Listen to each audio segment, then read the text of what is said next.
অঙ্কে অনেক সময় হিসেব মেলানো যায় না, তার বাইরেও থাকে অনেক কিছু। সেই অঙ্কের বাইরের অঙ্ক যদি মিলিয়ে দিতে পারা যায় তাহলে হঠাৎ করেই প্রাপ্তির ভাঁড়ার উপচে পড়তে পারে।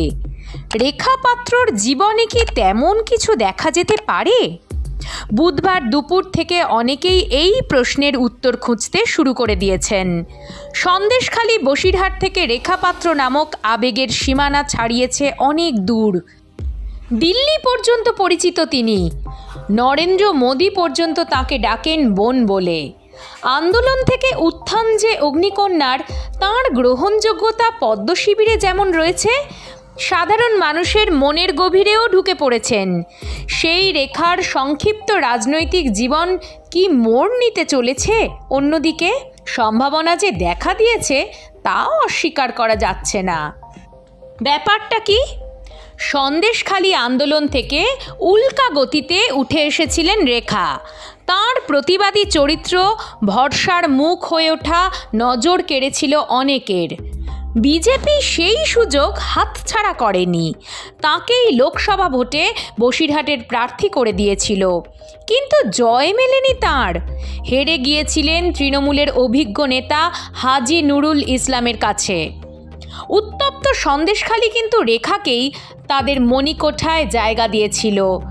ভোটের পর সন্ত্রাসের ভয়ে সন্দেশখালী ছাড়তে বাধ্য হয়েছিলেন, কিন্তু আবার ফিরেছেন স্বমহিমায়। সেই রেখা কি নিজের বিস্ফোরক ভাবমূর্তি দিয়ে খেলা ঘোরানোর স্বপ্ন দেখা শুরু করতে পারবেন?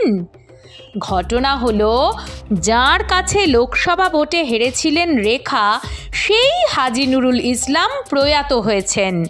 দীর্ঘদিন লিভারের ক্যান্সারে ভুগছিলেন। 61 বছর বয়স হয়েছিল তাঁর।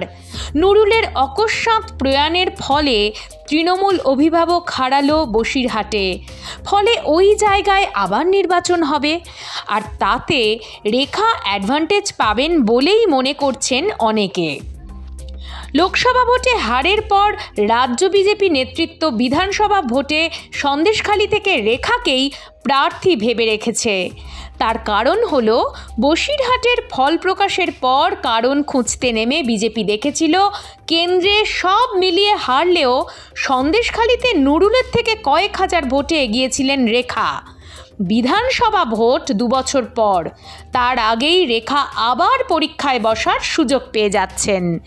লোকসভা ভোটের পর কয়েক মাস রেখা নিরুদ্দেশ থাকলেও আবার ফিরেছেন নিজের এলাকায়, সেই একই রকম আগ্রাসন নিয়েই। নুরুল ইসলামের অকস্মাৎ মৃত্যুতে যে নতুন করে স্ট্র্যাটেজি তৈরি করবেন রেখা, বলাই বাহুল্য।